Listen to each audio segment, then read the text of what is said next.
सदाशिवसमारम्भां शङ्कराचार्यमध्यमाम् अस्मदाचार्यपर्यन्तां वन्दे गुरुपरम्परां वन्दे गुरुपरम्परां।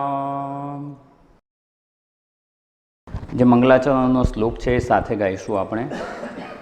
વાસુદેવેન્દ્ર યોગીન્દ્રમ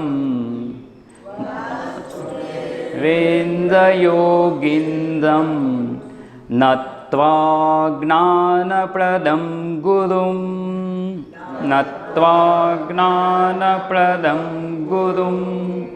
મુમુક્ષૂણાં હિતાર્થાય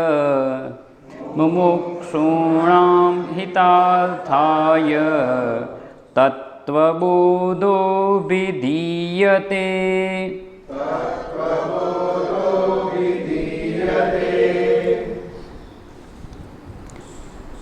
વાસુદેવેન્દ્ર યોગીન્દ્રમ જ્ઞાનપ્રદમ ગુરુમ નત્વા મુમુક્ષૂણામ હિતાર્થાય તત્વબોધ અભિધીયતે. આ મંગલાચરણ છે અને મંગલાચરણના જે શ્લોકના શબ્દો છે એના અર્થનો આપણે વિચાર કરતા હતા. વાસુદેવેન્દ્ર એટલે જે સર્વની અંદર સત્તા અને સ્ફૂર્તિ રૂપે રહેલા છે, સર્વની અંદર વસેલા છે એવા પરમાત્મા, એવા વાસુદેવેન્દ્ર. યોગીન્દ્રમ જે સર્વયોગીઓમાં શ્રેષ્ઠ છે. યોગ એટલે જોડાવું, આપણે એ અર્થ જોઈ ગયા છીએ. સર્વશ્રેષ્ઠ એવા પરમાત્મા સાથે જે નિત્ય જોડાયેલા છે માટે એ યોગીઓમાં શ્રેષ્ઠ છે. એટલે અહીંયા વાસુદેવેન્દ્રમ યોગીન્દ્રમ જ્ઞાનપ્રદમ ગુરુમ નત્વા, આની આપણે વિચારણા કરી રહ્યા હતા. અને જ્ઞાન એટલે શું, કયું જ્ઞાન, તો એની આપણે વિચારણા જોઈ કે જે સનાતન વૈદિક જ્ઞાન છે, વેદમાં જે જ્ઞાન પ્રદાન કરવામાં આવેલું છે કે જે જ્ઞાનથી મુમુક્ષુનું હિત થાય, આત્યંતિક કલ્યાણ થાય, એવું જ્ઞાન છે. એ જ્ઞાન પ્રદાન કરનાર ગુરુને નત્વા નમન કરીને મુમુક્ષુણામ હિતાર્થાય, મુમુક્ષુના કલ્યાણ માટે તત્વબોધ કે જ્યાં સ્વરૂપનું જ્ઞાન પ્રદાન કરવામાં આવેલું છે એ ગ્રંથની રચના કરવામાં આવે છે. હવે જે જ્ઞાનપ્રદમ કયું, જ્ઞાન પ્રદાન કરનાર, અને એની જે વિચારણા આપણે કરતા હતા એ જ્ઞાન પરંપરાથી આપણને પ્રાપ્ત થયેલું જ્ઞાન છે એટલે એનું વિશેષ મહત્ત્વ છે. જો જ્ઞાન પરંપરા વગર સ્વતંત્ર રીતે જ્ઞાન પ્રાપ્ત કરેલું હોય કે કંઈક પોતાની વિચારણા કરી અને જો પ્રાપ્ત કરેલું હોય તો એવા જ્ઞાનનું મહત્ત્વ હોતું નથી.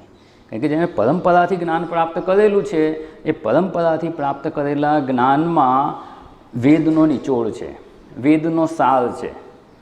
જે પરમાત્માએ સૃષ્ટિના આરંભે ઉપદેશ આપેલો છે એ જ જ્ઞાન અત્યાર સુધી આપણી પાસે ઉપલબ્ધ થયું છે, કારણ કે એ જ્ઞાન પરંપરા છે. અને એમાં આપણે જે પ્રારંભમાં શ્લોક બોલીએ છીએ સદાશિવ સમારંભામ, એક એ પરંપરા પણ છે. સદાશિવને પણ આદિગુરુ કહેવાય છે. અને બીજું એક ગુરુ પરંપરાના શ્લોકમાં આવે છે નારાયણમ પદ્મભવમ વસિષ્ઠમ. એક નારાયણથી પરંપરા પ્રારંભ થઈ છે. ભગવાન નારાયણે પદ્મભવમ એટલે બ્રહ્માજીને ઉપદેશ આપ્યો, બ્રહ્માજીએ વસિષ્ઠજીને ઉપદેશ આપ્યો, વસિષ્ઠજીએ શક્તિ ઋષિને, એમણે એમના પુત્ર એવા પરાશર મુનિને ઉપદેશ આપ્યો, પરાશરના પુત્ર વ્યાસજીએ એમના પુત્ર સુખદેવજીને ઉપદેશ આપ્યો. વ્યાસમ સુકમ ગૌડપદમ મહાંતમ. અહીં સુધી પિતા પુત્ર પરંપરા હતી. પિતા પાસેથી જ પુત્ર જ્ઞાન પ્રાપ્ત કરતા હતા. તત્પુત્ર પરાશરંચ, અને પરાશર ઋષિના પુત્ર વ્યાસ હતા, વ્યાસજીના પુત્ર સુખદેવજી. પણ પછી પિતા પુત્ર પરંપરા નથી, પછી ગુરુ શિષ્ય પરંપરા શરૂ થાય છે, જેમાં સુખદેવજીના શિષ્ય ગૌડપાદાચાર્યજી, એમના શિષ્ય ગોવિંદપાદાચાર્યજી અને એમના શિષ્ય એટલે આદિશંકરાચાર્યજી. આદિશંકરાચાર્યજીના પણ પછી અનેક શિષ્યો છે. એમાં 4 મુખ્ય છે એવી વાત નથી, પણ આ વૈદિક જ્ઞાનનો પ્રચાર પ્રસાર અને સંવર્ધન સારી રીતે થઈ શકે એટલે વ્યવસ્થા માટે 4 મઠની સ્થાપના કરી 4 દિશામાં. અને એ 4 મઠના જે કહીએ ને કે અધિષ્ઠાતા તરીકે જેમની સ્થાપના કરી એ 4ને મુખ્ય તરીકે વધારે પ્રસિદ્ધ થયા. એટલે એ 4 જ મુખ્ય છે ને બીજા કોઈ એવા મુખ્ય નથી કે જ્ઞાની શિષ્ય નથી એવો અર્થ નથી. પણ એ 4 મઠની જેમને જવાબદારી સોંપવામાં આવી અને સર્વત્ર એ જ્ઞાનનું સંવર્ધન પ્રચાર પ્રસાર થઈ શકે એટલે એ 4 નામ વધારે પ્રસિદ્ધ થયા છે. એટલે સુરેશ્વરાચાર્ય, હસ્તામલકાચાર્ય, પદ્મપાદાચાર્ય અને ટોટકાચાર્ય. અને તંતોટકમ વાર્તિકકાળમ અન્યાન, અહીંયા જે છે પદ્મપાદ શ્રી શંકરાચાર્યમ અથ અસ્ય પદ્મપાદમ, પદ્મપાદાચાર્ય, હસ્તામલકાચાર્ય, ત્રીજા છે તોટકાચાર્ય અને વાર્તિકકાળ. શંકરાચાર્યજીના ભાષ્ય ઉપર એની વધારે વિસ્તૃત ટીકા જે કરી, જે વાર્તિકના રૂપમાં છે, એટલે વાર્તિક કાળ તરીકે સુરેશ્વરાચાર્યજીનું નામ છે. અને ત્યાંથી લઈને અસ્મદ ગુરુન સંતતમ આનતોષ્મી, અમારા ગુરુ પર્યંત આ જ્ઞાન અત્યારે ઉપલબ્ધ છે, આ પરંપરા અત્યારે પ્રાપ્ત છે આપણને. અને જ્યાં શાંતિપાઠ આપણે જોઈ ગયા હતા કે બ્રહ્માજીને એ પૂર્વમાં જ્ઞાન પ્રાપ્ત થયું, સૃષ્ટિની ઉત્પત્તિ પૂર્વે. એ જ વેદ જ્ઞાન અત્યાર સુધી આપણી પાસે ઉપલબ્ધ છે. કેવી રીતે ઉપલબ્ધ છે એ ગઈકાલે આપણે જોઈ ગયા. શ્રવણ પરંપરાથી કેવી રીતે જ્ઞાનનું હસ્તાંતરણ થાય છે. જે જ્ઞાનમાં ગુરુની નિત્ય નિરંતર સ્થિતિ છે, જે જ્ઞાન નિષ્ઠામાં નિત્ય નિરંતર સ્થિત છે, એ જ્ઞાન સંપૂર્ણ જ્ઞાન એમની સમજમાં છે. પણ જ્યારે એ ઉપદેશ આપવા ઈચ્છે ત્યારે જે વિષયનો, જે સબ્જેક્ટ એ વખતે ઉપદેશ આપવો હોય એના વિચારો અભિવ્યક્ત થાય, વિચારો વાણી રૂપે અભિવ્યક્ત થાય. અને એ વાણી રૂપે અભિવ્યક્ત થયેલા જે વિચારો છે એ શબ્દનું રૂપ ગ્રહણ કરી અને જ્યારે ઉપદેશ અપાય ત્યારે શિષ્ય કે શ્રોતા એ શબ્દોનું શ્રવણ કરે, એ શ્રવણ કરેલા જે અર્થ છે એના ઉપર વિચાર કરે, એવું એને જ્ઞાન પ્રાપ્ત થાય, એ સમજમાં સ્થિત થાય અને એમાં એની નિત્ય નિરંતર સ્થિતિ થાય. આખી આ પ્રક્રિયા જે છે એનાથી જ જ્ઞાનનું હસ્તાંતરણ થઈ શકે છે. જેવું ગુરુનું જ્ઞાન છે એવા જ જ્ઞાનમાં જ્યારે શિષ્ય સ્થિત થાય ત્યારે જેવા ગુરુની નિષ્ઠા જે છે એવી નિષ્ઠા એને પ્રાપ્ત થાય, ગુરુની સમજ છે એવી સમજ પ્રાપ્ત થઈ જાય. અને એ સમજ દ્વારા જે નિત્ય સુખની પ્રાપ્તિ ગુરુને થઈ હોય એવા જ નિત્ય સુખમાં એ સ્થિત થઈ શકે. અને આ રીતે જ્ઞાન પરંપરાનું મહત્ત્વ છે. અને આ જ્ઞાન પરંપરા સિવાય જો કોઈ કહે કે આ મારું મૌલિક જ્ઞાન છે, અને ઘણા બધા એવા લોકો છે, પુસ્તકો એવા અવેલેબલ છે, કેટલાય લોકો એવા થઈ ગયા કે પોતાના તર્કથી જ વાત સિદ્ધ કરે અને કહે કે ના હું કહું છું આ મારું મૌલિક છે. તો એ મૌલિક હોય એનું કોઈ મહત્ત્વ નથી. એટલે આપણે ત્યાં કહેવાયું છે અસંપ્રદાયવિત, એટલે સંપ્રદાયવિત નથી. સંપ્રદાયથી જેણે જ્ઞાન પ્રાપ્ત કરેલું નથી, ગુરુ પરંપરાથી જેણે જ્ઞાન પ્રાપ્ત કરેલું નથી, એની વાત ભલે ગમે એટલી આપણને અપીલ કરનારી લાગે, તર્કબદ્ધ લાગે, અને ક્યારેક તો એ વાત સાંભળે ને તો આપણને આમ કન્વિન્સ થઈ જવાય એવી હોય છે, છતાં પણ એ સાચા નિશ્ચય સુધી પહોંચાડનારી હોતી નથી. એટલે અહીંયા કહેવાય છે મૂર્ખવત ઉપેક્ષણીય. મૂર્ખ માણસ બોલતો હોય એવી રીતે એની આપણે અવગણના કરવાની હોય. એટલે અહીંયા આપણને જે આ જ્ઞાન પ્રાપ્ત થયું છે, અને આ જે હોય છે ને એમાં ઘણીવાર એવું કહેવાય છે, એક દૃષ્ટાંત પણ અપાય છે કે માત્ર તર્કથી વિચારણા કરે કે માત્ર પોતાની સ્વતંત્ર બુદ્ધિથી જો કોઈ કંઈ કહેતું હોય ને તો એ સાચા નિશ્ચય નથી કરાવતું. એનું એક સરસ દૃષ્ટાંત છે. તર્કથી સિદ્ધ થઈ જાય, અને ઘણીવાર એવા લોકોના તર્ક એટલા પાવરફુલ તર્ક હોય છે કે સામાન્ય બુદ્ધિના માણસે તો કન્વિન્સ થઈ જ જવું પડે, એટલો પ્રબળ તર્ક હોય. ધારો કે એક દૃષ્ટાંત લઈએ કે અહીંયા આ સ્ટીલની પ્લેટ છે. આપણે ક્યારે કહી શકીએ કે આ સ્ટીલની પ્લેટ છે? દેખાય છે, બરાબર? ચક્ષુ ઇન્દ્રિયથી તમે જુઓ છો. એટલે હું અહીંયા કહું કે મારા હાથમાં સ્ટીલની પ્લેટ છે, તમે શું કહેશો? હા છે, અમને જણાય છે. તો છે એવું કેવી રીતે નક્કી થયું? તો કે જણાય છે એટલે છે. જે દેખાય છે એ વસ્તુ છે. આ ટેબલ છે તો કે છે, કેમ? જણાય છે. તો જે વસ્તુ જણાય છે તે છે અને નથી જણાતી તે નથી.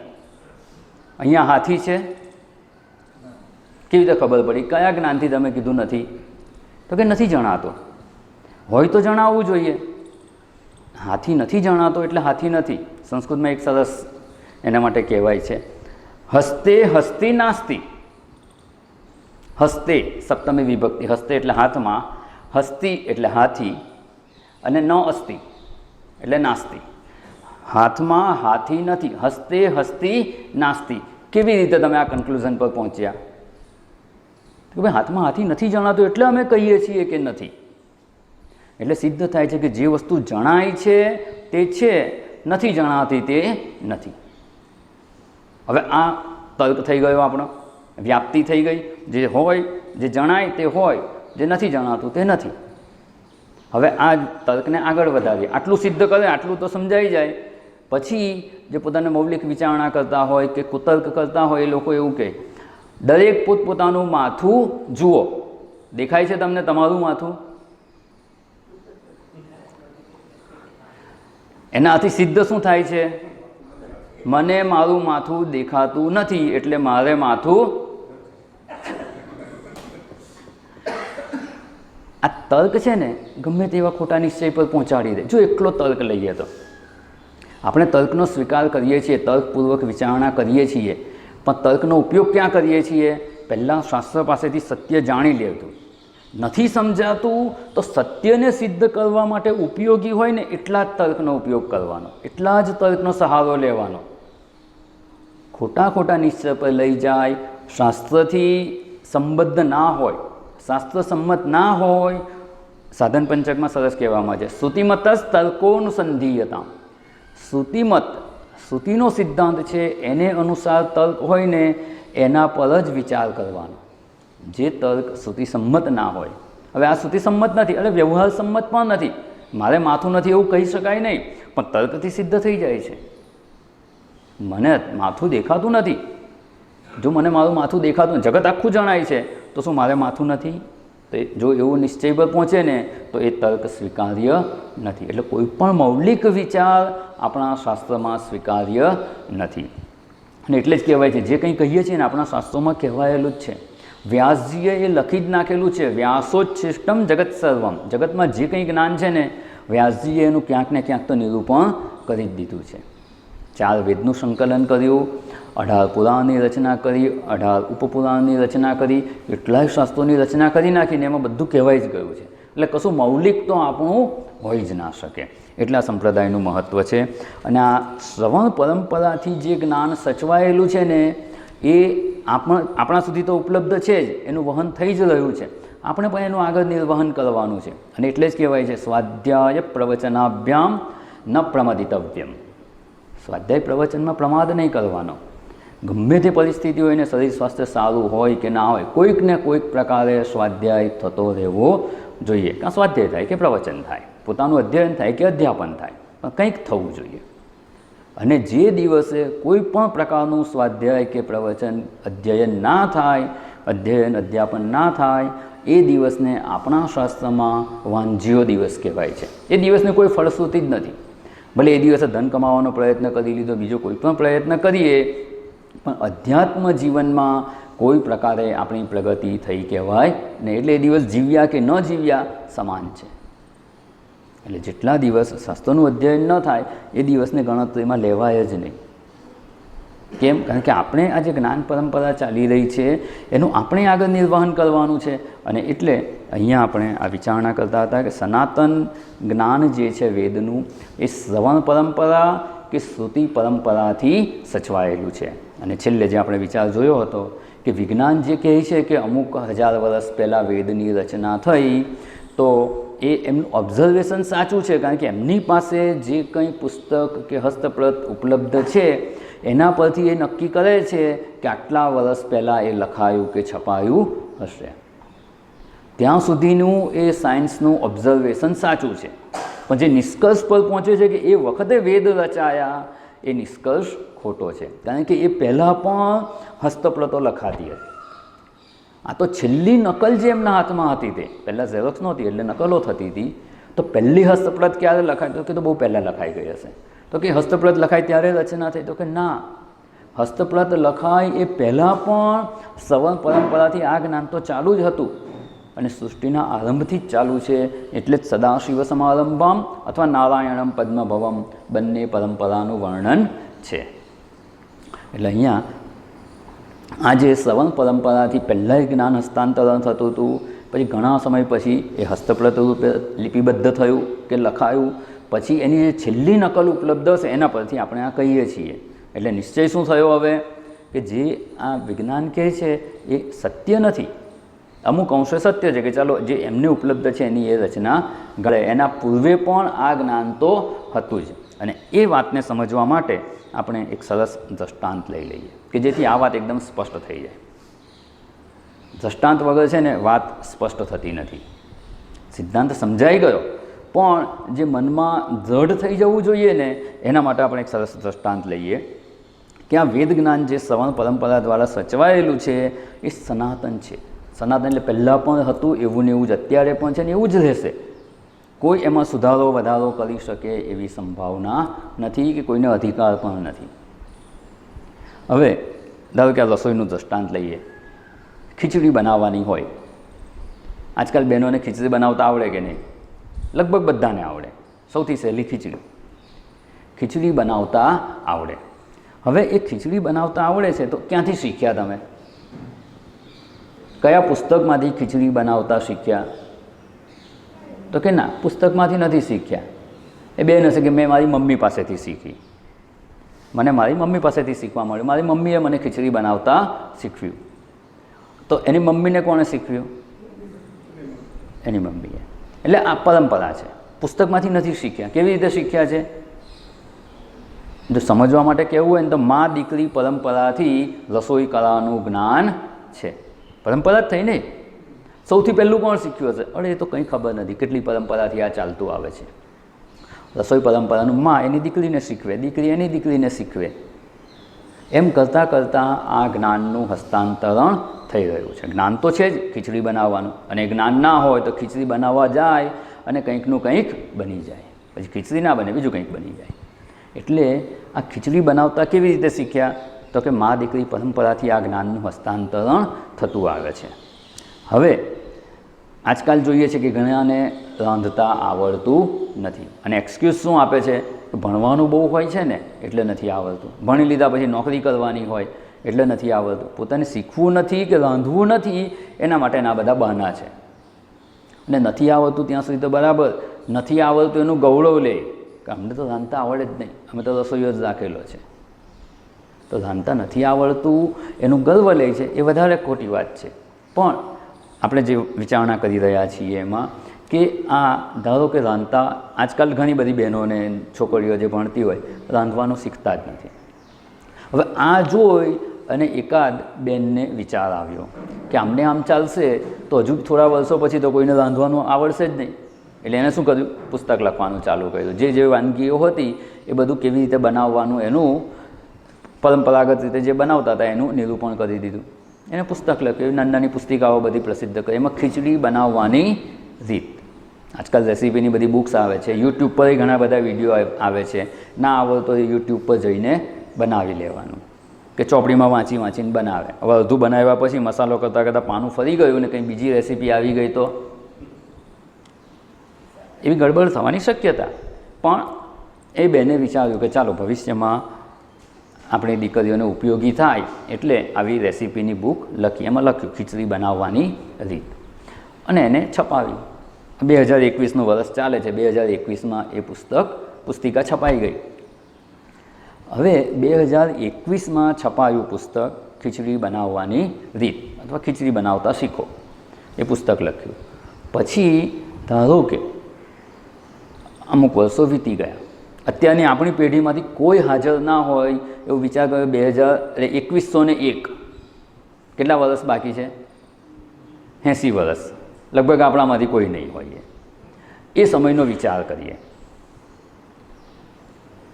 2101માં કોઈકના હાથમાં આ પુસ્તિકા આવી.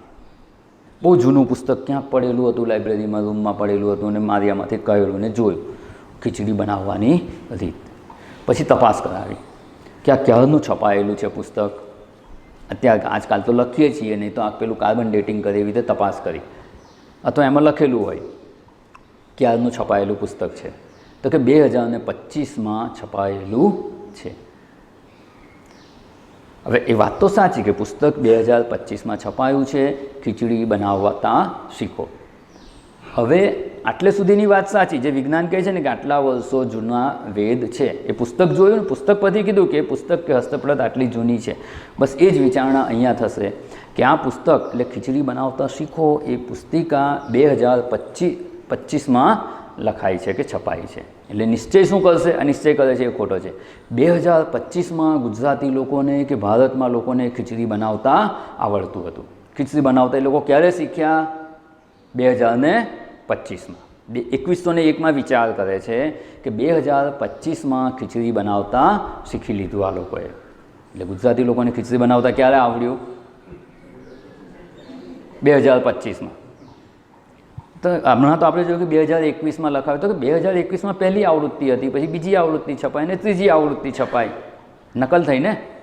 તો છેલ્લી નકલ જે 2025માં છપાઈ ને થર્ડ એડિશન એ લોકોને 2101માં હાથમાં આવી. એટલે એ લોકોને ખબર નથી કે ફર્સ્ટ એડિશન ક્યારે છપાય, કારણ કે એમની પાસે થર્ડ એડિશન છે. એટલે એના પરથી નક્કી કરે છે કે 2025માં ગુજરાતના લોકોને ખીચડી બનાવતા આવડતું હતું કે શીખ્યા. કેમ? તો કે પુસ્તક ઉપલબ્ધ છે.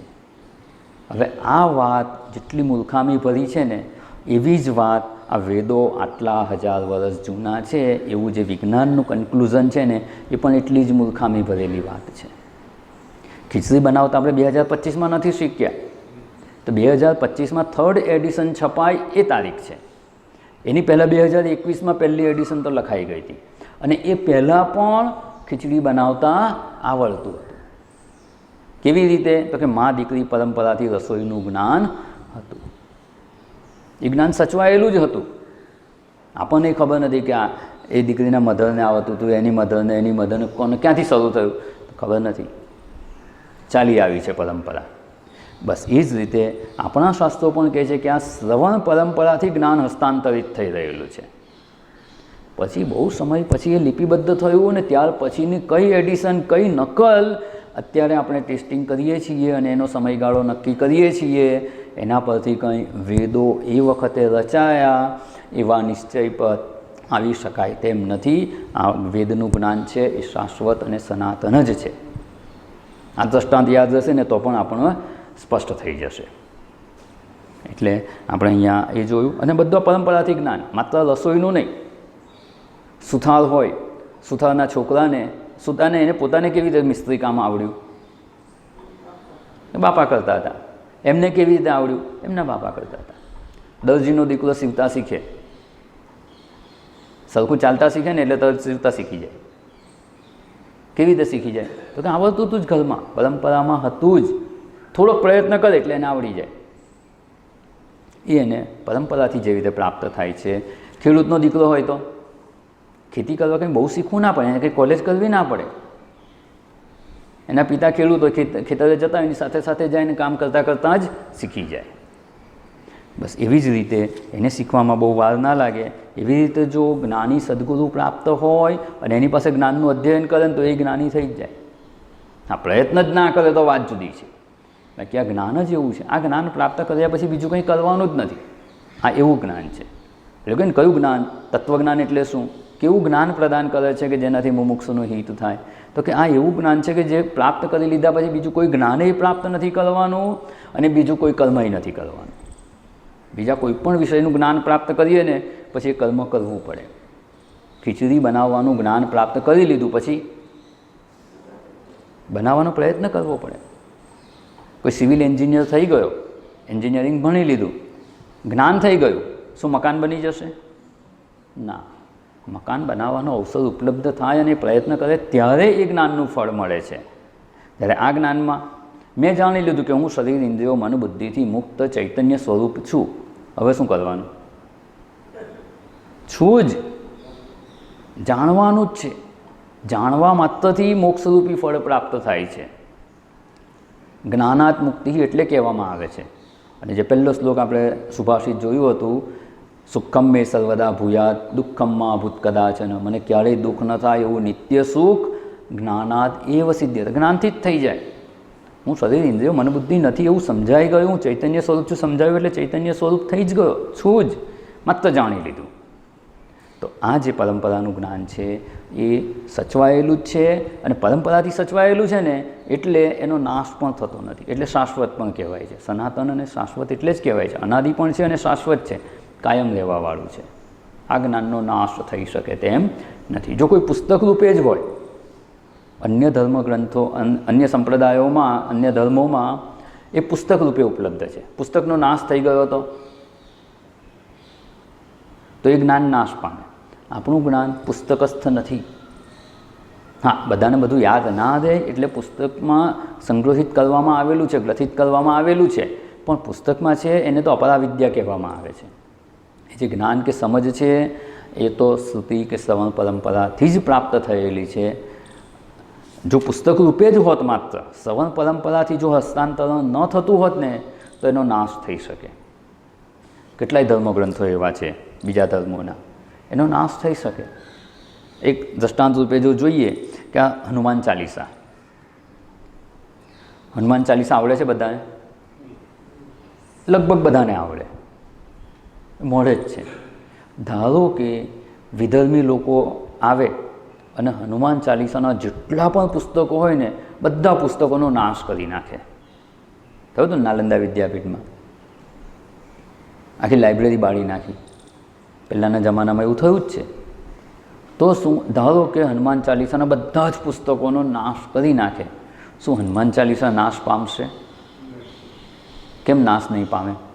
શ્રવણ પરંપરાથી ઉપલબ્ધ છે, આપણી સમજમાં છે, આપણે કંઈ પુસ્તક પર આધારિત નથી. એના માટે એક વ્યક્તિને પણ જો હનુમાન ચાલીસા મોડે રહી હશે, એક વ્યક્તિ પણ હશે ને, તો એ બીજી લાખો ચોપડીઓ છપાવી શકશે.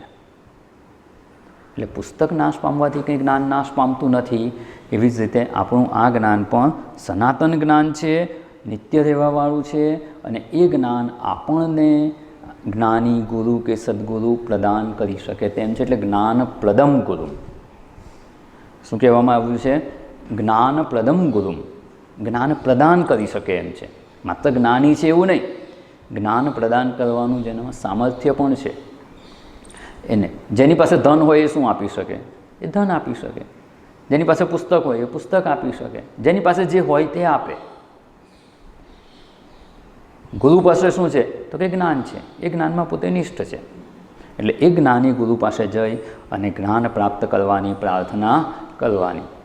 અને જેને જે સંબોધન કરીએ ને એવી જ આપણે કામના હોય એવો સંબોધન કરીએ.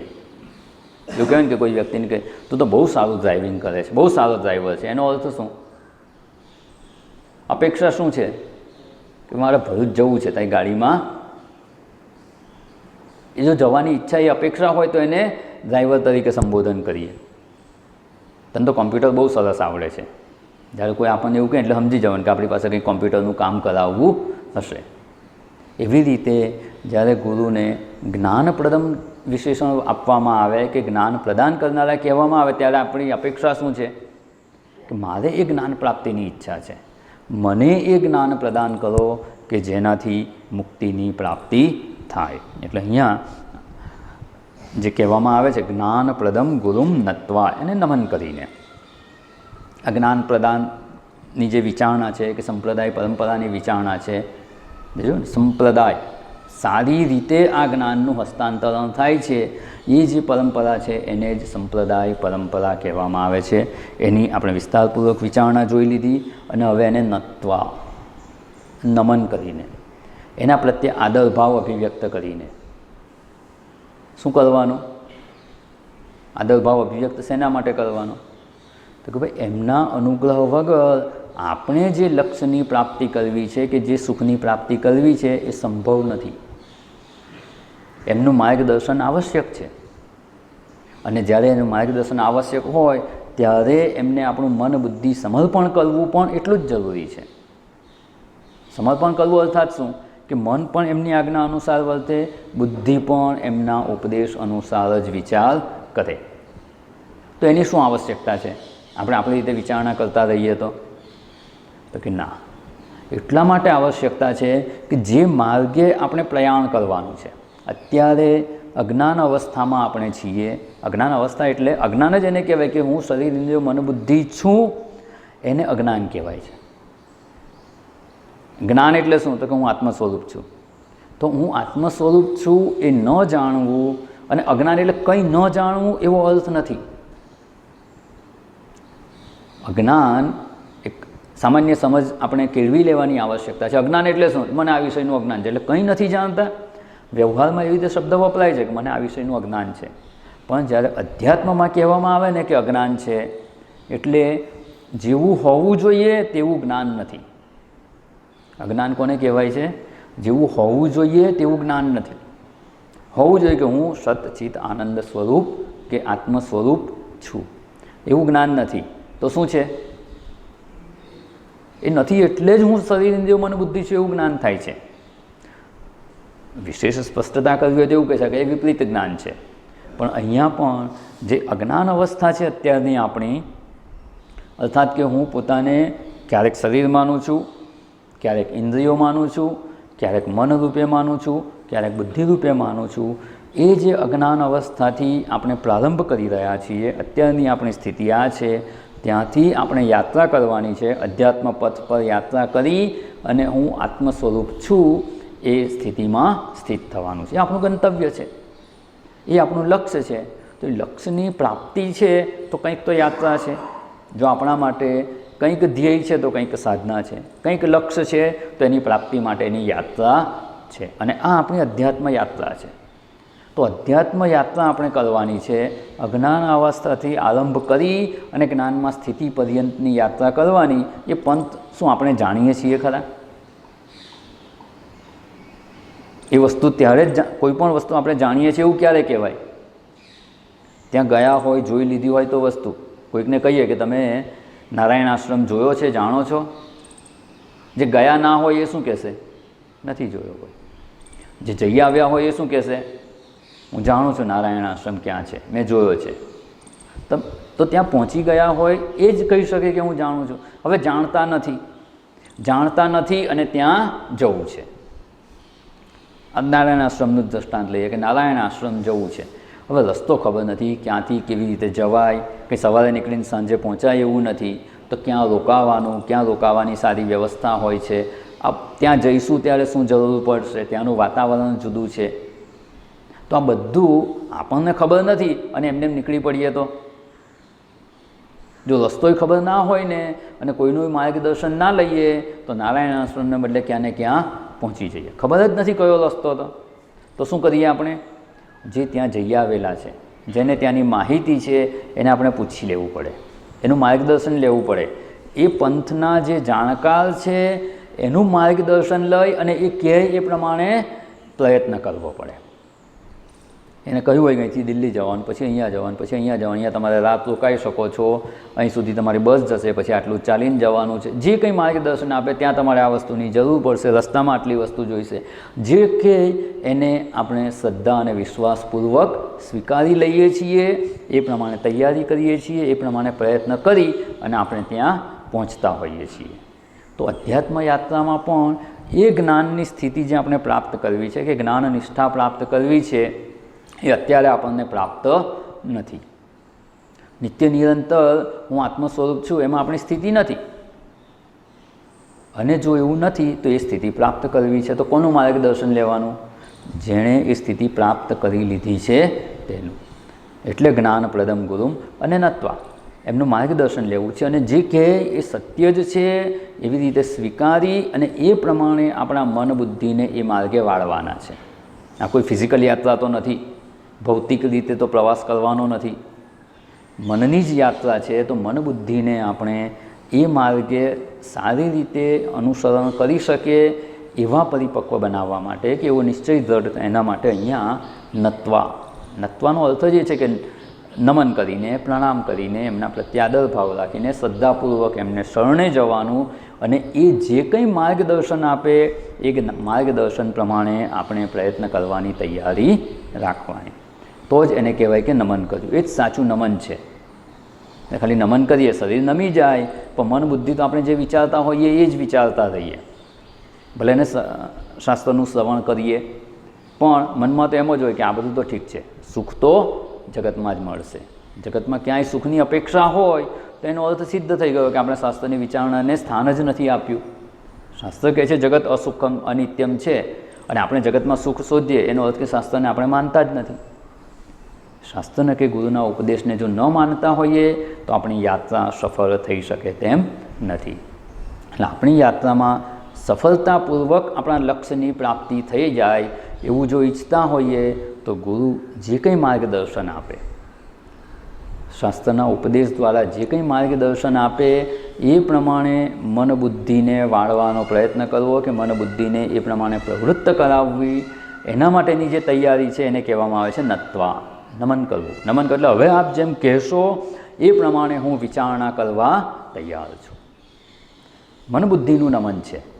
મનબુદ્ધિના નિશ્ચયોને ગુરુના ઉપદેશ પ્રમાણે પરિવર્તિત કરવાના. મન કેવા વિચાર કરે તો જે આદેશ થયો હોય, જે ગુરુ આજ્ઞા હોય, જે એમનો ઉપદેશ હોય એ પ્રમાણે. બુદ્ધિ કેવા નિશ્ચય કરે તો ગુરુ શાસ્ત્રનો ઉપદેશ આપે છે એવા જ નિશ્ચયો બુદ્ધિ કરે. ભલે મને એવું ના લાગતું હોય, આપણા પૂર્વના સંસ્કારને લીધે કંઈક જુદા નિશ્ચયો થઈ ગયા હોય તો આપણા નિશ્ચયોને બાજુ પર મૂકવાના કે અહીંયા સુખ મળશે, આમ કરીશ તો મને સારું લાગશે. જે કોઈ જૂના નિશ્ચયો છે એને બાજુ પર મૂકી અને શાસ્ત્રના ઉપદેશને સ્વીકારવો, એવા નિશ્ચયોને સ્વીકારવા, એને જ અહીંયા નત્વા દ્વારા કહેવામાં આવે છે. પણ અધ્યાત્મમાં આ વિચાર આવે ને ત્યારે જ બધાને શંકા જાગે. શું કામ એવી શરણાગતિની આવશ્યક, એ કહે એવું જ કેમ કરવાનું, એ બધું ત્યાં આવે. વ્યવહારમાં આપણે સ્વીકારી લઈએ છીએ. જો નારાયણ આશ્રમ દેવો કોઈ કે ના તમે આ રસ્તે જજો ને, તેની વાત સ્વીકારી લઈએ છીએ. પણ અધ્યાત્મમાં અદૃશ્ય પથ છે, આપણને ખબર નથી રસ્તો, અને છતાં આપણે એ ઉપદેશને સ્વીકારવા તૈયાર ન હોઈએ તો એ માર્ગે પ્રવૃત્તિ થતી નથી. આજકાલ ગૂગલ મેપમાં ક્યાંય જવું હોય તો શું કહે, તો કે મેપમાં મૂકી દો ને, નેવિગેશન મૂકી દો. કેમ તો કે એ જે માર્ગ બતાવશે એ પહોંચાડશે આપણને, એવો વિશ્વાસ છે. બસ એવો જ દૃઢ વિશ્વાસ, એના કરતાં વધારે આદરપૂર્વકનો વિશ્વાસ છે ને એ ગુરુમાં હોવો જોઈએ. તો જ સાચા અર્થમાં નમન કરેલું છે એવું કહેવાય, અને એ નમન આપણને આપણા લક્ષ્ય સુધી પહોંચાડી શકે એમ છે. એટલે આ પહેલી જે પંક્તિ છે એના ઉપર આપણે વિચારણા કરી, અને આટલી વિચારણા બાદ હવે એને એક એક શબ્દનું મહત્ત્વ સમજાશે. વાસુદેવેન્દ્રમ યોગીન્દ્રમ નત્વા જ્ઞાનપ્રદમ ગુરુમ, જે પ્રથમ પંક્તિ જે જોઈ આપણે, ત્યારબાદ હવે જે આવે છે એ અનુબંધ ચતુષ્ટયની વિચારણા આવે છે.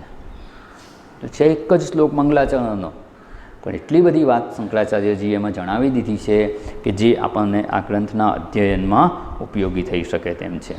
તો મુમુક્ષૂણામ હિતાર્થાય તત્વબોધ અભિધીયતે. મુમુક્ષુઓના હિત એટલે કે કલ્યાણ માટે તત્વબોધ ગ્રંથની રચના કરવામાં આવે છે. કયો ગ્રંથ રચાય છે? અમુક પ્રશ્નો પૂછાય, એનો જવાબ મળી જાય. કયા ગ્રંથની રચના થાય છે? તો કે તત્વબોધની. કોના માટે? મુમુક્ષુ માટે. એનું ફળ શું મળશે? તો કે એનું કલ્યાણ થશે.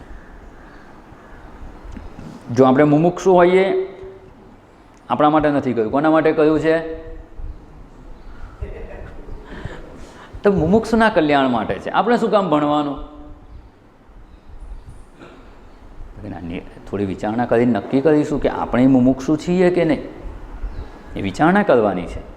આપણે મુમુક્ષુ હોઈએ તો આ ગ્રંથ ઉપયોગી થશે, અને મુમુક્ષુ ના હોઈએ તો ધન પ્રાપ્તિની, સત્તાની, પ્રતિષ્ઠાની એવી કંઈક ઈચ્છા હોય તો શંકરાચાર્યજી કે જે અહીંયા ભણવાની જરૂર નથી.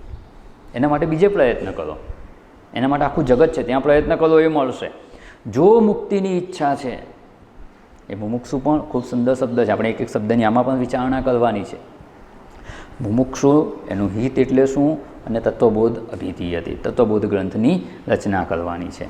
અને અહીંયા જે અનુબંધ ચતુષ્ટય, અનુબંધ એટલે જોડાયેલા જે સંબંધો છે, એમાં 4 પાસા કોઈ પણ ગ્રંથના અધ્યયનમાં સમજવા જરૂરી હોય છે. ચતુષ્ટય એટલે 4 પાસાનો વિચાર કરવો પડે, પછી જ નક્કી કરાય કે આ ગ્રંથ આપણા માટે યોગ્ય છે કે નહીં. આપણે ભણવું કે નહીં એ ક્યારે ખબર પડે? હમણાં કોઈ ઇકોનોમિક્સની ચોપડી આપી દે, કોઈ આવીને કહે કે સમજે આ નહીં, આ પુસ્તક ભણાવો બધાને. કોઈ નવું પુસ્તક આવીને આપે કે આને હમણાં રવા દો, આ નવું પુસ્તક હમણાં જ છપાયું છે, હમણાં ગઈકાલે જ એનું વિમોચન થયું છે, આ પુસ્તક તમે લો અને એ ભણાવો. તો શું આપણે ભણવા માંડીશું એ પુસ્તક લઈને? શું કરીશું પહેલાં? ભાઈ ઊભો રહે, જોવા દે આ પુસ્તક શેના માટે છે, કયા વિષય પરનું પુસ્તક છે, એ કોના માટે ઉપયોગી છે અને એનાથી શું મને ફળ પ્રાપ્ત થશે, કેવી સમજ એનાથી મને પ્રાપ્ત થવાની છે, આ પહેલાં જોઈ લેવું પડે. એટલે દરેક ગ્રંથની શરૂઆતમાં પ્રસ્તાવના કે એવું કંઈક લખેલું હોય અથવા છેલ્લા પાને કંઈક લખ્યું હોય કે આ પુસ્તક શેના માટે છે, ક્યાંક લેખક વિશે લખેલું હોય, પુસ્તક વિશે લખેલું હોય, તો એ આપણે પહેલાં જોવું પડે એ ગ્રંથ આપણા માટે ઉપયોગી છે કે નહીં. આ 4 પાસા જે છે એને અનુબંધ ચતુષ્ટય કહેવામાં આવે છે અને એ અનુબંધ ચતુષ્ટય છે અધિકારી, પ્રયોજન, વિષય અને સંબંધ. આ 4 વસ્તુ કોઈપણ ગ્રંથના અધ્યયન પૂર્વે જાણવી આવશ્યક છે. તો જ નિશ્ચય થશે કે આ ગ્રંથ મને ઉપયોગી છે, અને ઉપયોગી છે મારા માટે કલ્યાણકારક છે એવું સમજાશે ને તો એમાં આપણું મન રસપૂર્વક પ્રવૃત્ત થશે, એમાં રુચિ ઉત્પન્ન થશે. એટલે એની આપણે થોડીક વિચારણા કરવાની છે. આમ તો ઉપર છેલ્લી દૃષ્ટિએ આ બધાને ખબર જ છે, આ કોઈ નવો વિષય નથી. કોઈ પણ વેદાંત ગ્રંથનું તમે અધ્યયન કરેલું હશે તેમાં પહેલાં વિચારણા આવી જ ગઈ હશે. હવે 4 અનુબંધ હોય, અનુબંધ ચતુષ્ટય છે, એમાં અધિકારી કોણ, વિષય શું, સંબંધ શું, પ્રયોજન શું, આ પ્રાથમિક માહિતી તો છે જ. એટલે જે સામાન્ય માહિતી ઉપલબ્ધ છે એની ઉપર આપણે વિચારણા નથી કરવાના. આપણને આ ગ્રંથના અધ્યયનમાં કેટલું ઉપયોગી છે એટલા મુદ્દાની આપણે વિચારણા કરીશું. તો અધિકારી, સંબંધ અને પ્રયોજન, આ 4ની આપણે વિચારણા કરવાની છે અને પછી આપણે નક્કી કરીશું કે આપણે આ ગ્રંથનું અધ્યયન કરવું છે કે નહીં. અને જો એવું સિદ્ધ થશે કે આ ગ્રંથનું અધ્યયન આપણા માટે ઉપયોગી છે તો આ ગ્રંથનું અધ્યયન કરીશું, નહીં તો આને બંધ કરીને બીજો કોઈ ગ્રંથ જોઈશું જે આપણને ઉપયોગી હોય.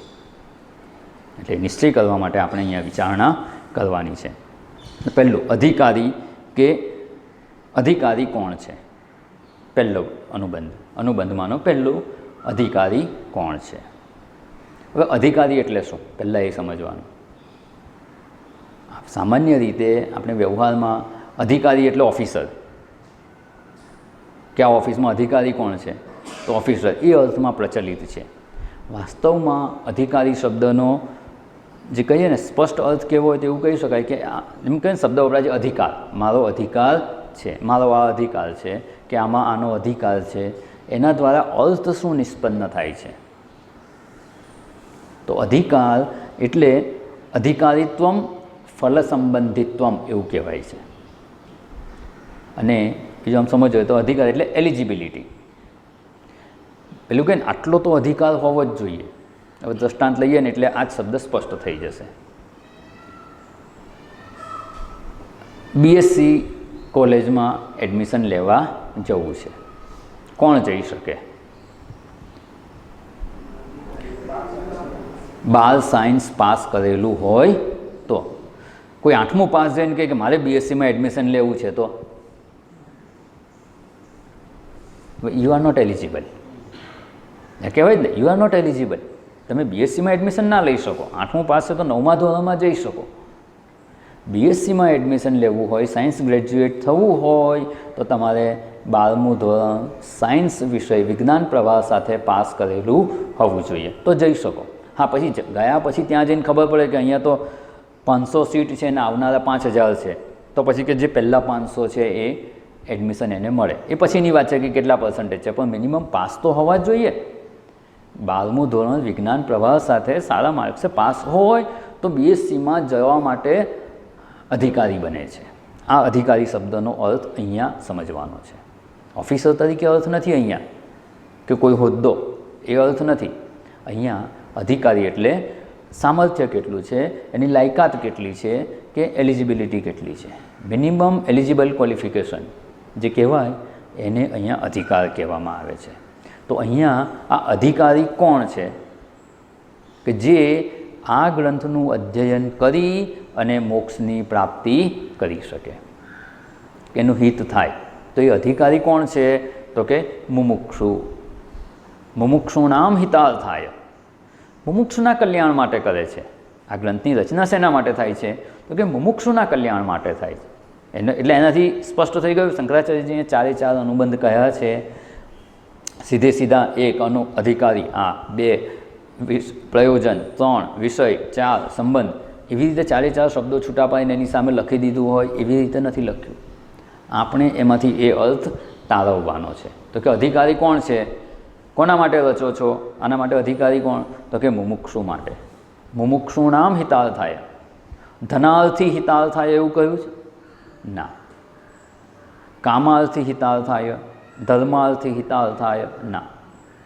જેને ધર્મની ઈચ્છા છે, ધર્મ પુરુષાર્થ કરવો છે એના માટે છે? તો કે ના. જગતમાં કંઈ પ્રાપ્ત કરવું છે એના માટે? તો કે ના. મુમુક્ષુણામ હિતાર્થાય, મુમુક્ષુના કલ્યાણ માટે આ ગ્રંથની રચના કરવામાં આવે છે. એટલે આપણે પહેલાં મુમુક્ષુ કોણ કહેવાય, અને મુમુક્ષુ જો હોઈએ અથવા ના હોઈએ તો કોને મુમુક્ષુ કહેવાય, અને આપણે એવા મુમુક્ષુ થવાનો પ્રયત્ન કરીએ ને તો આપણા માટે આ ગ્રંથ છે. કેવી રીતે થવાય મુમુક્ષુ, કે મુમુક્ષુની વિચારણા કેવી હોય, એવી જો આપણે વિચારણા કરી શકીએ, આપણે એવા મુમુક્ષુ થઈ શકીએ તો આપણા માટે આ ગ્રંથ ઉપયોગી છે. અને આ ગ્રંથથી કેટલું મોટું ફળ મળે છે એનું પ્રયોજનમાં આપણે વિચાર કરવાનો છે. કેટલું મોટું ફળ પ્રાપ્ત થવાનું છે આનાથી. અને એવું ફળ જોઈતું હોય તો કાં તો આપણે મુમુક્ષુ હોવા જોઈએ અથવા મુમુક્ષુ થવાનો પ્રયત્ન કરવાનો. હોઈએ તો આપણા માટે આ ગ્રંથ ઉપયોગી છે, ના હોઈએ તો એવા થવાનો પ્રયત્ન કરવાનો. એનો અર્થ એ થયો કે મુમુક્ષુ સિવાય તો કોઈએ અધ્યયન કરવાનું જ નહીં ને. મુમુક્ષુ સિવાય કોઈ અધ્યયન કરી જ ના શકે. તો કે એવું નથી. મુમુક્ષુ સિવાય કોઈ અધ્યયન ના કરી શકે એવો અર્થ નથી. પણ જો મુમુક્ષુ નહીં હોય ને તો એનું ફળ પ્રાપ્ત નહીં થાય. જે દુઃખ રહિત નિત્ય સુખનું મુક્તિરૂપી કે મોક્ષરૂપી જે ફળ પ્રાપ્ત થાય છે, દુઃખની આત્યંતિક નિવૃત્તિ થાય, કાયમ માટે દુઃખ સમાપ્ત થઈ જાય અને નિત્ય સુખની પ્રાપ્તિ થાય કે જ્ઞાન નિષ્ઠાની પ્રાપ્તિ થાય, એવું જે ફળ મળવાનું છે ને એ ફળ નહીં મળે. અધ્યયન ના કરી શકાય એવું નથી. જેવી રીતે આમના જે આપણે દ્રષ્ટાંત જોયું, ધારો કે BScનું આપણે જોયું, અથવા કોઈક મેડિકલ સાયન્સમાં એડમિશન લીધું, ડૉક્ટર થાય, અને એક વિદ્યાર્થી મેડિકલમાં ભણી રહ્યો છે. હવે એનો નાનો ભાઈ કે ભત્રીજો છે ઘરમાં, એ 5મા 6ઠા ધોરણમાં ભણે છે અને ઇંગ્લિશ મીડિયમમાં ભણે છે, એટલે એને અંગ્રેજી વાંચતા તો આવડે છે. એણે જોયું કે મોટા ભાઈ કે કાકા આ ચોપડી ભણે છે અને હવે ડૉક્ટર થઈ જશે. તો કે આટલું બધું ભણીને મારે જો ડૉક્ટર થવું હોય તો શું કરવાનું? તો કે હજુ તો 5મા 6ઠા ધોરણમાં છું, 10મા ધોરણ ભણવાનું, 12મું ભણવાનું, પછી એના કરતાં અત્યારે જ ભાઈની ચોપડી વાંચી લઉં તો. શું વિચારે છે? 5મા ધોરણમાં ભણતો વિદ્યાર્થી જેવું વિચારે કે અત્યારથી જ હું આ ડૉક્ટરી વિદ્યાની ચોપડી વાંચી લઉં, MBBSનું ભણી લઉં, ચોપડીઓ તો બધી ઘરમાં પડી જ છે, હું એ વાંચી લઉં તો હું ડૉક્ટર થઈ જાઉં કે નહીં? શું લાગે છે તમને? એ વાંચી ના શકે? પુસ્તક અંગ્રેજી ભાષામાં છે, ઇંગ્લિશ ભાષા આવડે છે, 5મા ધોરણમાં અંગ્રેજીમાં ભણે છે તો અંગ્રેજી તો વાંચી જ શકે. ન્યૂઝપેપર એ વાંચી શકે છે તો આ ના વાંચી શકે? એ પુસ્તક વાંચી શકે પણ એ જ્ઞાન એને પ્રાપ્ત થઈ શકે નહીં. એવી રીતે જો આપણે મુમુક્ષુ થઈશું ને તો આ જ્ઞાનનું ફળ આપણને પ્રાપ્ત થશે. એ SSC ભણે, 12મું ભણે, પછી કોલેજમાં એડમિશન લે, અને જો ડૉક્ટરીનું વિદ્યાનું બધા પુસ્તકો વાંચે, વ્યવસ્થિત ભણે, સિલેબસ પ્રમાણે પૂરું અધ્યયન કરે તો ડૉક્ટર થઈ શકે, તો એને ફળ મળે. પણ એવું થયા વગર એમને વાંચી લે તો એનું ફળ ના મળે. એવી રીતે મુમુક્ષુ થઈ અને આ અધ્યયન કરવાનું છે. મુમુક્ષુ થયા વગર પણ અધ્યયન થઈ શકે, પણ નિત્ય સુખરૂપી મોક્ષની કે મુક્તિની પ્રાપ્તિ થઈ શકે નહીં. એટલે અધિકારી કોને કહેવાય તેની સરસ વ્યાખ્યા કરી છે. અધિકારીત્વમ કોને કહેવાય? તો કે અધિકારીત્વમ ફલ સંબંધિત્વમ. અધિકારીપણું કોને કહેવાય? તો કે ફળ સાથે સંબંધ કરાવી આપે ને તો જ એ અધિકારી છે એવું કહેવાય. આપણું અધિકારપણું એટલે શું? આપણું એવું અધિકારીત્વ આપણે પ્રાપ્ત કરવાનું કે ત્યારબાદ જો અધ્યયન થયું હોય ને તો એ આપણને ફળ સાથે સંબંધ કરાવી આપે. બાર સાયન્સ સારી રીતે ભણી અને પછી જો મેડિકલમાં કે BScમાં એડમિશન લીધું હોય તો એ સાયન્સ ગ્રેજ્યુએટ થઈ શકે, પછી ભણે તો એને ઉપયોગી થઈ શકે. એટલે અધિકારીત્વમ ફલ સંબંધિત્વમ, આ સ્પષ્ટ, બહુ સરસ સૂત્ર જેવું વાક્ય છે આ. અધિકારી હશે તો જ ફળ સાથે સંબંધ થશે, અને આપણે ફળ સાથે સંબંધ કરવો છે, આપણે આપણું હિત કરવું છે. અહીંયા જે પ્રયોજન આવશે તો કે મુમુક્ષુઓનું હિત થશે આનાથી. અને હિત એટલે જ શું? કલ્યાણ કોને કહેવાય? જે પ્રાપ્ત થવાથી આપણી જે ઈચ્છા છે, મૂળભૂત ઈચ્છા છે એ પૂરી થાય. જે આપણે પ્રાપ્ત કરવાની ઈચ્છા હોય એ ઈચ્છા પૂરી થાય તો ફળ પ્રાપ્ત થયું કહેવાય. આપણી ઈચ્છા શું હતી? દુઃખ રહિત નિત્ય સુખની પ્રાપ્તિ. અને એ જો પ્રાપ્ત થાય તો જ એને હિત થયું કહેવાય. એ હિતરૂપી ફળ, કલ્યાણરૂપી ફળ કે મોક્ષરૂપી ફળની પ્રાપ્તિ અધિકારી હોય એને જ થાય. એટલે અહીંયા મુમુક્ષુણામ હિતાર્થાય, મુમુક્ષુના હિત માટે અહીંયા વાત કરવામાં આવી છે, બીજા કોઈ માટે નહીં. તો હવે આ મુમુક્ષુ થવાય કેવી રીતે? મુમુક્ષુત્વમ એટલે શું? એ કેવી ઈચ્છા? સામાન્ય રીતે કહીએ ને, આના પર શું છે કે આપણે સત્સંગ કરીએ છીએ, વર્ષોથી શ્રવણ કરીએ છીએ, 1 કલાક શ્રવણ કર્યું, પછી ગયા અને પછી આપણા કામ ધંધે લાગી ગયા, બીજી વાર પાછા સત્સંગમાં બીજે દિવસ આવીએ કે રવિવારે આવીએ, પાછા આવીને બેસી જઈએ, કલાક શ્રવણ કરીએ, પાછા જઈએ, પાછા બીજા આવતા રવિવારે આવીએ. દર રવિવારે આવીએ અથવા રોજ સવારે પણ આવતા હોય ને તો 1 કલાક શ્રવણ કરીએ છીએ, પણ પછી આપણા જીવનની દિશા શું છે ને એના માટે 5 મિનિટ પણ એકલા બેસી અને વિચાર કરતા નથી. ભલે ફિઝિકલી એકલા હોઈએ પણ આપણે મનથી એકલા નથી હોતા. ક્યાંક ને ક્યાંક આપણું મન પરોવાયેલું જ હોય ત્યાં સુધી આપણે એકલા છીએ જ નહીં. ખાલી પોતાના જીવનનું લક્ષ્ય શું છે, કેવી રીતે પ્રાપ્ત થાય, મારે શું પ્રાપ્ત કરવું છે, આ થોડીક વિચારણા, જે શ્રવણ કરેલું હોય એના ઉપર વિચાર કરો. થોડીક વાર એકાંતમાં બેસી, એકલા બેસી, ભલે પોતાના કામના સ્થળે જ હોઈએ પણ 10 મિનિટ ટાઈમ મળે છે તો કામના વિચારોથી મનને એકાંતમાં લઈ લેવાનું. શરીર ભલે ગમે ત્યાં હોય, કોઈ ફેર નથી પડતો.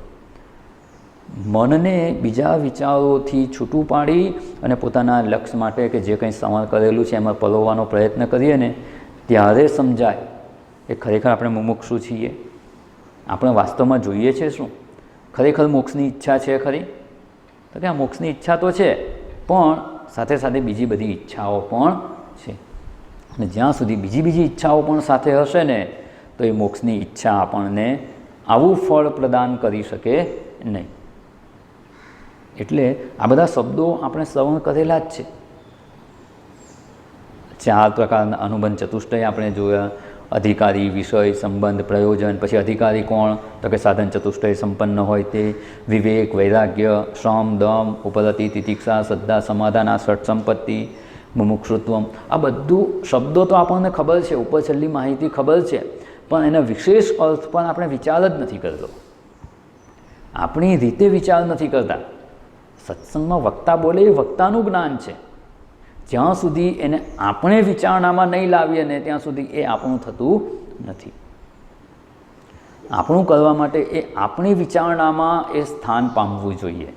અને એવો પ્રયત્ન કરીએ ને ત્યારે આ બધા વિચારોની સ્પષ્ટતા આવતી હોય છે.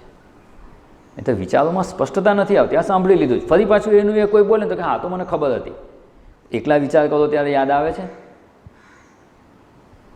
ભલે એક વિચાર લેવાનો, રોજ એક વિચાર લેવાનો અને એ વિચારને સ્પષ્ટ કરવાનો પ્રયત્ન કરવાનો. સ્પષ્ટતાથી એની સમજ આપણા મનમાં દ્રઢ થાય એવો પ્રયત્ન કરવો જોઈએ. અને જો રોજ એક જ વિચાર કરશો ને આખો દિવસ એ વિચારને ઘૂંટવાનો પ્રયત્ન કરવાનો તો વર્ષમાં 365 નવા વિચારો તમારા પોતાના થશે અને એ આપણને ઉપયોગી થઈ શકે એમ છે. એટલે અહીંયા જે મુમુક્ષુ કહ્યું, મુમુક્ષુ એટલે શું? તો કે એની વ્યાખ્યા તો ખબર છે, ઉપર છેલ્લી માહિતી છે, પણ ખરેખર આપણું મન એવું મુમુક્ષુ થયું છે કે નહીં એ જાણવા માટે આપણે વિચારણા કરવાની આવશ્યકતા છે. તો આપણે પુનઃ આવતા સોમવારે મળીશું, ત્યારે આ જે અનુબંધ ચતુષ્ટય છે એની વિચારણા કરીશું. ત્યાં સુધી, અત્યાર સુધી જે આપણે વિચારણા કરી ગયા છીએ ને એને થોડું યાદ કરવાનો પ્રયત્ન કરજો. એ આપણા જીવનમાં કેવી રીતે ઉપયોગી છે એ પણ સમજવાનો પ્રયત્ન કરજો. પોતાની નોટ્સ બનાવવાની, વિચારણા કરવાની, કંઈ પણ શંકા હોય તો ગમે ત્યારે પૂછીને એનું સમાધાન પણ મેળવી લેવાનું. પણ આ વિચારોમાં સ્પષ્ટતા ચોક્કસ કેળવવાની. સ્પષ્ટતાપૂર્વક વિચારણા કરીને આગળ વધીશું ને તો આ જ ગ્રંથ તત્વબોધની પ્રાપ્તિ કરાવી આપી શકે એમ છે. એટલો સમર્થ છે આ ગ્રંથ. તત્વબોધ અભિધીયતે, સ્વસ્વરૂપનું જ્ઞાન પ્રદાન કરી શકે એવું આમાં જ્ઞાન સમાયેલું છે. તો આપણે આ વિચારણા પુનઃ મળીશું ત્યારે આગળ જોઈશું. ઓમ પૂર્ણમદ પૂર્ણમિદં પૂર્ણાત પૂર્ણમુદચ્યતે પૂર્ણસ્ય પૂર્ણમાદાય પૂર્ણમેવાવશિષ્યતે. ઓમ શાંતિ શાંતિ શાંતિ. હરિ ઓમ. શ્રી ગુરુભ્યો નમઃ. હરિ ઓમ.